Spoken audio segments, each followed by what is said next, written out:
এর স্বাদ যে একবার পেয়েছে সে কিন্তু কখনোই ভুলতে পারবে না এর টেস্ট কতটা। তো মাম্মামকে স্কুলে রেখেই আমি চলে গিয়েছিলাম একেবারে বাজারে। আমি গতকালই মনে মনে ভেবে রেখেছিলাম আলু বেগুন এবং কুলেখাড়া দিয়ে মাছের তেলের হচ্ছে যে একটা দারুণ রেসিপি তোমাদের সাথে শেয়ার করব। তো যেমন ভাবা তেমন কাজ, রুই মাছের হচ্ছে যে মাছের তেল নিয়ে চলে এসেছিলাম। তো দেখো আমি হচ্ছে যে কড়াই যে তেল ঢেলেছিলাম সেটা আমি তোমাদেরকে দেখাতেই ভুলে গিয়েছিলাম, মানে ক্যামেরাটা অন করতেই ভুলে গিয়েছিলাম। তো একেবারেই হচ্ছে যে অল্প করে তেল ঢেলেছিলাম আর তার মধ্যে দেখো কত তেল হয়ে গেছে। মাছের তেল থেকে অনেক তেল বেরিয়েছে, সেই জন্যই আমি আর দ্বিতীয়বার তেল ঢালিনি আর কি। তো ওই তেলেই আমি রান্নাটা করে নেব। দেখো আমি হচ্ছে যে ফোড়নে দিয়ে দিয়েছি 5 ফোড়ন আর দিয়েছি শুকনো লঙ্কা। ভালো করে নাড়াচাড়া করার পর সবজিগুলোকে দিয়ে দেবো। সবজিগুলোকে ভালো করে একটু নাড়াচাড়া করে নেব। তো একটু কালারটা যেন চেঞ্জ হয়ে যায় আর কি, একটু ভাজা ভাজা টাইপের যেন হয়ে যায়।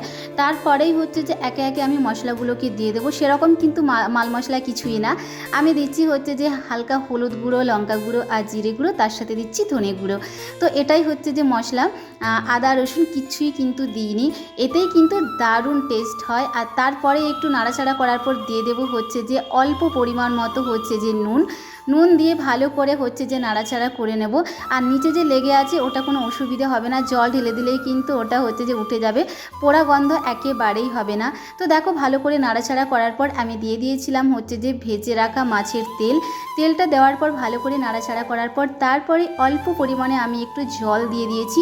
জলটা দেওয়ার পর আবারও একটু ভালো করে নাড়াচাড়া করে তারপরে আমি হচ্ছে যে তরকারিটাকে ঢাকা দিয়ে রেখে দেবো কিছুক্ষণের জন্য।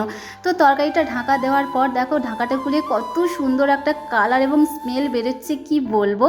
তো দেখে একেবারে লোভ লাগছে, আমি তো মানে লোভ সামলাতেই পারছি না। আমার তো মাছের তেল এমনিতে ভীষণই ভালো লাগে। তো আমার হচ্ছে যে তরকারিটা অলরেডি হয়েই এসছে, আবারও ভালো করে আমি নাড়াচাড়া করে নিচ্ছি, তোমরা দেখতেই পাচ্ছ। তো সত্যি দারুণ হয়েছে কিন্তু। তোমরা কে কে মাছের তেল খেতে ভালোবাসো অবশ্যই কিন্তু জানিও। তো দেখো আমি হচ্ছে যে একেবারেই বাইরে চলে এসেছি, খেতে কিন্তু সত্যি দারুণ হয়েছিল।